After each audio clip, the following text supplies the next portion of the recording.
بتا دیا جاتا اللہ کے نبی تو رمضان کے پورے دنوں میں کوئی نظر نہیں آتا. کیوں بولتے تو ایک رات کی عبادت 80 سال کی عبادت کا ثواب ملتا ہے. 100 اس دن آیا تھے نہیں دکھنے والے پورے نظر آیا تھی, چاند کے تارے بھی نہیں دکھتے ہوتے دکھ جاتے. لیکن اللہ کے نبی نے ایسا نہیں کہا مجھے بھلا دیا گیا ہے تلاش کر لو تمہیں, ہو سکی ایک رات ہو سکتی ہے. چپکے ملتی کیا؟ پچھلی امتوں میں اللہ تعالیٰ رمضان کا مہینہ دیا جو آج میں نے آپ کے سامنے پڑھی, تم سے پہلے امتوں پر بھی روزے تھے لیکن لیلۃ القدر نہیں تھی. اللہ اکبر, کتنا رحم کرے دیکھو اس امت پر اللہ تبارک و تعالیٰ. رمضان کا مہینہ بھی تھا, رمضان کے روزے بھی فرض تھے لیکن لیلۃ القدر نہیں تھی. کیوں نہیں تھی؟ اس لیے کہ ہزاروں کے سال اللہ ان کی زندگی دیا تھا, ہزاروں کے سال.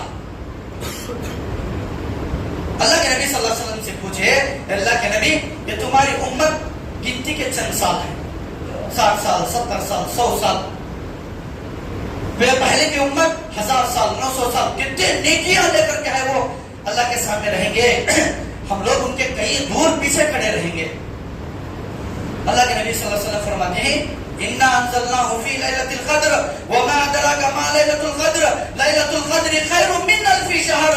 اللہ تبارک و تعالیٰ تمہاری زندگیوں میں ایک رات ایسی دیتا ہے, سال میں ایک مرتبہ ایک رات ایسی آتی ہے جس میں اللہ تعالیٰ تمہاری ہدایت والی کتاب کو نازل فرمایا.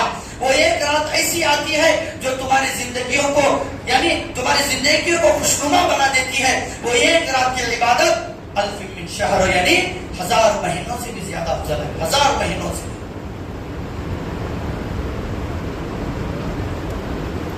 کہ یہ ایک رات کی عبادت کا ثواب اتنا زیادہ ہو گیا. میرے بھائیو, رمضان میں بھی اگر ہم شیطانی کام نہیں چھوڑیں گے تو ہمارے اندر کا شیطان بند نہیں ہوتا, وہ جاری رہتا ہے. رمضان ہو یا رمضان کے بعد وہ لوگ ایسے ہی رہیں گے. رسول اللہ صلی اللہ علیہ وسلم فرماتے ہیں میرے صحابہ کیسا زندگی گزارے, سلف صالحین کو دیکھو, ان کا ایمان دیکھو. بچوں پر روزے فرض نہیں تھے, جو بچے بالغ ہوتے ہیں, جو بچیاں بالغ ہوتی ہیں انہی پر روزے فرض ہیں. جو بچے بڑے نہیں ہوتے ان لوگوں کو بھی صحابہ روزہ رکھایا کرتے تھے. جتنے گھنٹے رکھنا ہے رکھ لے, تاکہ یہ بالغ ہو گیا تو فرض روزے نہ چھوڑ سکے, اسے روزے رکھنے کی عادت پڑ جائے. میرے بھائی, آج ہم دنیا کی چیزوں کی عادتیں ڈالتے ہیں ہمیں ہمارے بچوں کو. ایسی عادت ڈالو نا, یہ روزہ نہیں تو سو جا تو سو نہیں. بچے اٹھتے ہیں محبت سے, سحری کے ٹائم پر ماں باپ اٹھ کر سحری کرتے ہیں تو بچے اٹھتے ہیں کھلا کر کیا ہے, جتنے گھنٹے وہ بھوکے رہنا چاہتے ہیں رکھنے تو ان پر روزہ فرض نہیں. اگر روزہ توڑ بھی دے تو ان پر کوئی کفر ہے, اس لیے کہ ان پر روزہ فرض ہی نہیں. یہ کیوں رکھا جائے؟ تاکہ یہ چھوٹے معصوم بچوں کو روزہ رکھنے کی عادت پڑے, تاکہ جب روزے فرض ہو جائے تو روزے نہ چھوڑ سکے. اس لیے ایسی عادت ڈالتے تھے صحابہ.